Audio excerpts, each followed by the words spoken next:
तो हूती विद्रोहियों के मिसाइल लॉन्चिंग का ये एचडी वीडियो काफी अच्छा शूट हुआ है। ऐसे वीडियो विद्रोही इसलिए बनाते हैं ताकि खुद को हिम्मत और हौसले का बूस्टर दे सकें, लेकिन इसराइल के एरो एयर डिफेंस सिस्टम ने इसे बर्बाद कर दिया।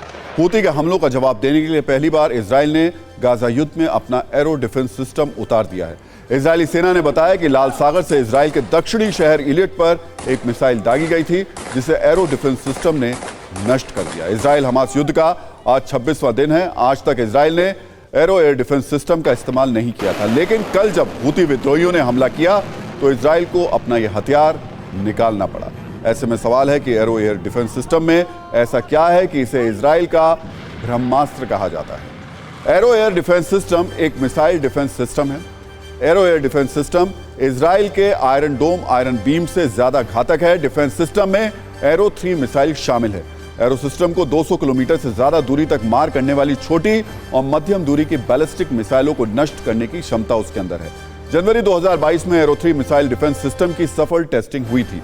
Arrow air defence system nuclear, chemical और जैविक हथियार ले जाने वाली इंटरकॉन्टिनेंटल बैलिस्टिक मिसाइल को नष्ट कर सकता है।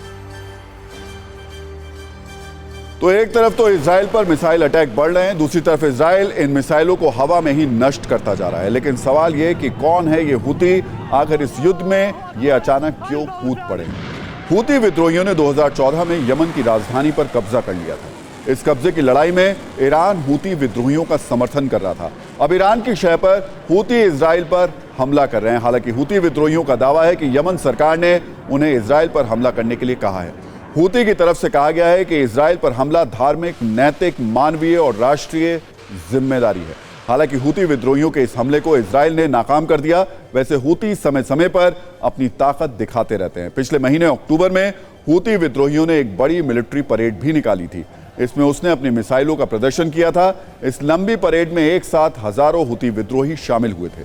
इसमें अलग अलग युद्ध वाली गाड़ियों पर मिसाइलों को रखा गया था, बल्कि एक तरीके से यह प्रदर्शनी लगाई गई थी।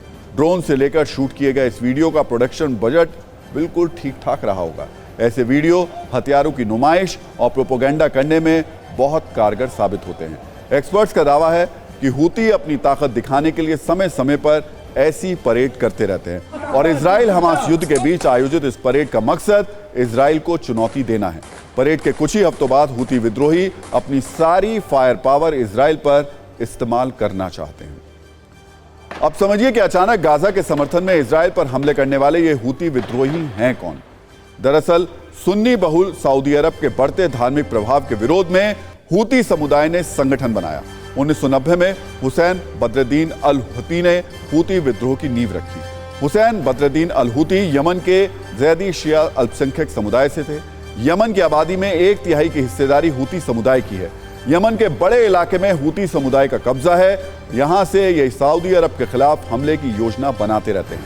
2022 में हूती विद्रोहियों ने अबू धाबी के एक एयरपोर्ट पर ड्रोन हमला किया था। इसमें कई लोगों की मौत हो गई थी, जिसमें भारत के भी कई लोग थे। इससे पहले वर्ष 2021 में सऊदी अरब की राजधानी रियाद पर हूती विद्रोहियों ने बैलिस्टिक मिसाइल से हमला किया था। सऊदी अरब और यूएई 2015 से ही यमन में हूती विद्रोहियों के खिलाफ युद्ध लड़ रहे हैं, लेकिन अभी तक इन्हें जीत नहीं मिली।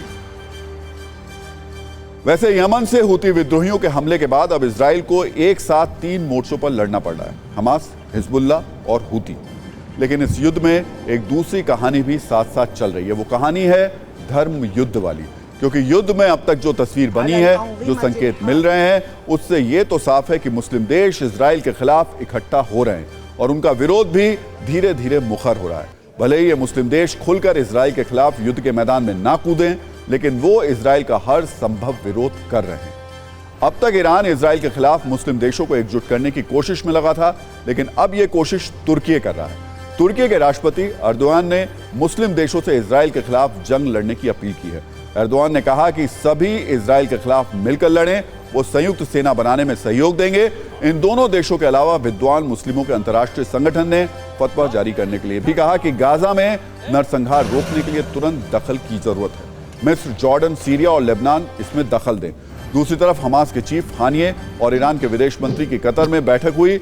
इसमें क्या बात हुई ये तो क्लियर नहीं है, लेकिन ऐसा माना जा रहा है कि ईरान अगले कुछ दिनों में खुलकर हमास की ओर मदद का हाथ बढ़ा सकता है। तो ऐसे में सवाल यह कि क्या इजराइल के खिलाफ मुस्लिम देश एकजुट होंगे?